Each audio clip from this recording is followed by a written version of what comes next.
বিয়ের ক্ষেত্রে বিয়ের ক্ষেত্রে ব্যক্তিটি কি পূর্ব নির্ধারিত থাকে, মানে জীবনসঙ্গীর কথা বলছি, না দোয়ার মাধ্যমে আমার উত্তম জীবনসঙ্গী পেতে পারি?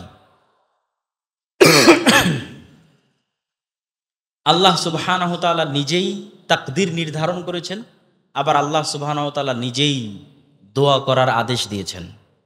আল্লাহ সুবহানাহু ওয়া তাআলা নিজেই চেষ্টা করার আদেশ দিয়েছেন। সবার কথা বাদ দিলাম, আপনি মুসা আলাইহিস সালামের জীবনী পড়ে দেখেন।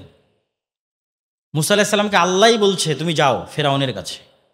আল্লাহ জানেন এখানে কি ঘটবে, তারপরেও আল্লাহ সুবহানাহু ওয়া তাআলা মুসা আলাইহিস সালামকে বলছেন তুমি দোয়া করো, আমাকে দোয়াতে স্মরণ করতে ভুলবে না, আমাকে আমার কাছে দোয়া করবে যে আল্লাহ আপনি আমাকে বাঁচান বা বিপদ থেকে উদ্ধার করেন। আল্লাহ চাইলে মুসা আলাইহিস সালামের মুখের তোতলামি এমনি ভালো করে দিতে পারতেন, তারপরও মুসা আলাইহিস সালামকে শিখালেন আপনি দোয়া করেন, রব্বি ইশরাহ লি সাদরি ওয়া ইয়াসসির লি আমরি ওয়াহলুল উকদাতাম মিন লিসানি ইয়াফকাহু কাওলি। দোয়া একটি পছন্দ করে।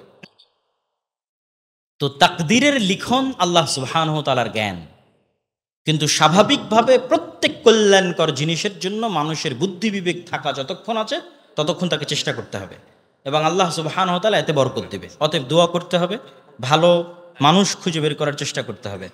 মোবাইল ফোনের উপর আসক্তি কিভাবে কমানো যায়, নামাজে কিভাবে মনোযোগ ধরে রাখবো?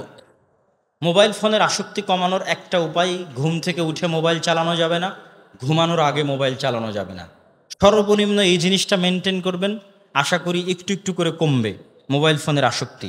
শুধু দুইটা জিনিস মেনটেন করবেন, ঘুমানোর আগে কখনোই মোবাইল চালাবেন না, অন্তত আধা ঘন্টা 1 ঘন্টা মোবাইল আগে রেখে দেবেন, আর ঘুম থেকে উঠে অন্তত 2-3 ঘন্টা 3-4 ঘন্টা মোবাইলে হাত দিবেন না, যত জরুরি যত ইমার্জেন্সি হোক। ইম্পর্টেন্ট আর ইমার্জেন্সির মধ্যে পার্থক্য করতে পারতে হবে। এমার্জেন্সি হচ্ছে এখনই ফোন আসতেছে, কিন্তু আর্জেন্ট হচ্ছে এমার্জেন্সি, কিন্তু এই ফোনটাকে আমার জন্য ইম্পর্টেন্ট, এই ফোনটাকে আমার কোনো কাজে লাগবে, আমার কোনো উপকারে আসবে, কোনো কাজে লাগবে না, কোনো উপকারে আসবে না। অতএব এমার্জেন্সি হলো, আর্জেন্ট হলো থাক, দরকার নেই। ইম্পর্টেন্ট কোনটা সেটার প্রতি ফোকাস রাখেন। প্রত্যেক আর্জেন্ট এমার্জেন্সি কখনো ইম্পর্টেন্ট হয় না, কিছু আর্জেন্ট কিছু এমার্জেন্সি ইম্পর্টেন্ট হতে পারে।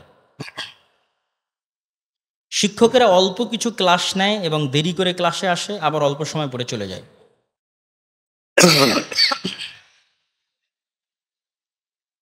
ছাত্ররা বৈষম্যের বিরুদ্ধে আন্দোলন করলো, তো এটা কি বৈষম্য নয়? তো এবং ছাত্রও যদি ক্লাসে অনুপস্থিত থাকে তাহলে ছাত্রও দুর্নীতিবাজ, আর শিক্ষকও যদি ক্লাসে দেরিতে আসে এবং আগে চলে যায় তাহলে শিক্ষকও দুর্নীতিবাজ। দুর্নীতি মানে শুধু টাকাই নয়, আপনার দায়িত্বের আমানতে যে আপনি খেয়ানত করতেছেন এটিও দুর্নীতি। আর এই দুর্নীতি সে দেখা যায় না বলেই তারা এত উন্নত, আর এই দুর্নীতি আমাদের দেশে আছে বলেই আমরা এতটা অনুন্নত, এবং আমরা এটাকে অপরাধী মনে করি না। অথচ অবশ্যই দেরিতে আসলে এবং পূর্বে গেলে ওই বেতন হালাল হবে না, হারাম রিজিক, হারাম বেতন। এইটা শতভাগ সত্য কথা, এটা আমি মজাক করে বলতেছি না, এটাই সত্য। আপনাকে যে দায়িত্ব দেওয়া হয়েছে, যে দায়িত্বের জন্য আপনি বেতন নিচ্ছেন, এই প্রত্যেকটা টাকার জন্য, এই প্রত্যেকটা দায়িত্বের জন্য আপনি জিজ্ঞাসিত হবেন।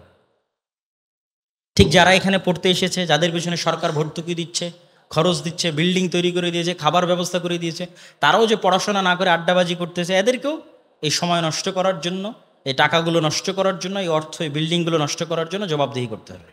এগুলো সবই হচ্ছে দুর্নীতি। আমরা জাতিগতভাবে একটি দুর্নীতিগ্রস্ত জাতি, আল্লাহ না করুক, একদম টপ টু বটম জাতিগতভাবে দুর্নীতিগ্রস্ত জাতি।